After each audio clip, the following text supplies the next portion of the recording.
Again, I informed the Speaker and asked clearance about the instructions ng Pangulo. At ang sabi niya, wala tayong magagawa.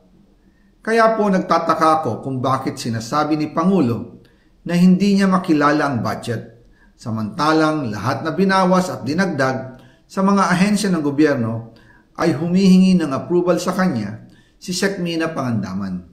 Tsaka pinirmahan mo yan. Binasa mo yung 4,000 pages. Tapos sasabihin mo, hindi mo makilala yung budget. Damage control lang yung hindi niya makilala yung budget. Diba? Kasi nagalit yung mga tao sa akap. Tayo! Nagalit tayo sa akap. Nagalit tayo sa mga insertions. After niya ipagyabang na binasa ko yan, 4,000 pages. Diba? Tapos eventually, nung nagalit yung mga tao, hindi niya daw makilala yung budget.